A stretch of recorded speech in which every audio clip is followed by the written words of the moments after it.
Hi, how do you remember Nancy Pelosi? That is me. Probably as the House Speaker who flouted COVID-19 norms for visiting a hair salon, or as the woman who tore up Trump's speech.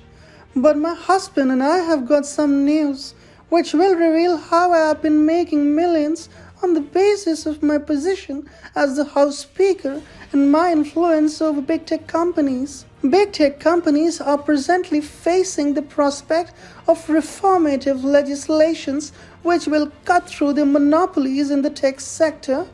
The bills are pending before the House of Representatives, and as the House Speaker, I enjoy way too much influence over the fate of such legislations. Big tech companies cannot afford to irk me at this particular moment. Coincidentally, me and my husband Paul Pelosi have been making big gains out of the stock trading in the same companies whose fate depends upon me and my lackeys in the Congress. The gains that we have made are far bigger than you can imagine. We're talking about millions of dollars made only through investments in stocks of big tech companies. Hi and welcome. This is TFI Global, the foreign affairs and geopolitical analysis arm of the TFI Media Group. I was your host, Nancy Pelosi. In this video, the main narrator, Atul Mishra, will explain how me and my husband Paul Pelosi have made a fortune by investing heavily in stocks of the Silicon Valley companies that also seem to be on the radar of an antitrust bill pending in the House of Representatives. Thank you, Nancy. That was very kind of you. Okay, folks, let's begin.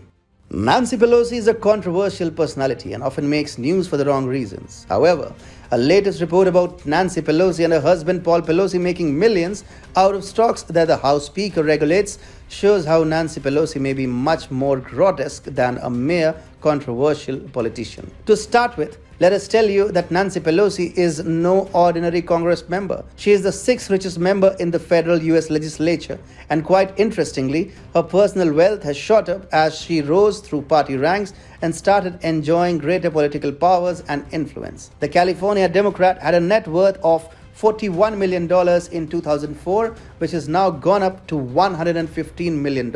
In fact, there has been a healthy rise in the net worth of the Pelosis ever since Nancy ascended to the top spot in the House of Representatives. The Pelosis are getting richer on account of some very lucrative and lucky trading that they do in stocks and companies over which Nancy Pelosi exercises a lot of influence as the House Speaker. Let us give you some examples of the kind of dealings that Paul Pelosi makes. In March, he exercised $1.95 million worth of Microsoft call options less than 2 weeks before the company secured a $22 billion contract to supply augmented reality handset to US Army combat troops. Earlier in January, Paul purchased up to $1 million of Tesla calls right before Biden announced his plans to provide incentives to electric vehicle makers. In fact, the biggest investments have been made by the Pelosis in big tech companies. 75% of the Pelosi stock trading, that is over $33 million of stock trading, has been centered in big tech. Yes, we are talking about the very same Silicon Valley tech companies who are facing a major legislation pending before the House, which could radically change big tech and laws that govern these companies. The legislation against big tech is again controlled by a committee that are overseen by Nancy Pelosi.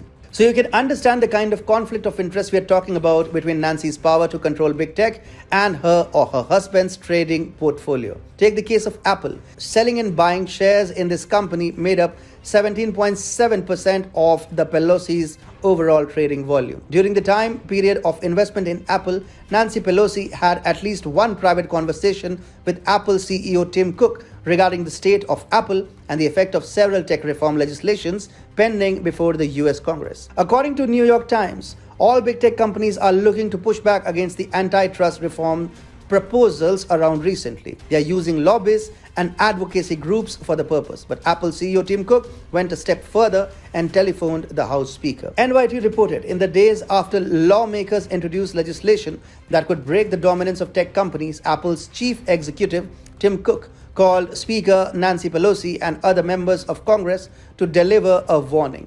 When Mr. Cook asked for a delay in the Judiciary Committee's process of considering the bills, Mrs. Pelosi pushed him to identify specific policy objections to the measures, said one of the people. So Nancy may have convinced Apple CEO Tim Cook about the latest reformative bills, but one thing is estimated. The House Speaker had a conversation with the CEO of a company in which she and her husband are quite deeply invested, and out of which they have made some really big profits. And then Apple is just the tip of the iceberg. It so happens that Pelosi's 5 most traded stocks over the last 2 years are 5 Silicon Valley giants that would be most deeply affected by the legislation pending in the House presided by Nancy Pelosi. Interestingly, 4 of these Silicon Valley tech companies, Apple, Amazon, Facebook, and Google, have been classified as classic monopolies by the House Antitrust Subcommittee. So the stakes are very high for these tech giants. So to put it simply, Pelosi's are trading most heavily in stocks of companies whose future could be shaped by the legislation that Nancy and her Democrat colleagues are navigating through the Congress. Questions regarding the profitable stock positions taken up by the Pelosis have been raised repeatedly over the last several years. Bloomberg and Fox News, for example, recently published reports that documented how the House Speaker and her husband purchased highly risky options in Google, Apple, and other tech companies in February 2020, right before the House, led by Nancy Pelosi, was set to introduce new legislation to regulate the same tech giants. The stock trading by Pelosi's cannot be termed as insider trading in a strict sense, because insider trading necessarily involves proof of acting on non-public information. However, the ethical issue involved here cannot be ignored. At least the conflict of interest is such that big tech companies would never want to harm Nancy Pelosi, either politically or financially, because of the level of stakes involved. We also know how the big tech behaves and how it has sought to support the Democrats by banning former US President Donald Trump or silencing the conservative ideology in the country. At the end of the day, it's all about the power and influence that Nancy Pelosi and her lieutenants exercise over big tech companies. With its sheer power of manipulation, Pelosi seems to be making millions of dollars.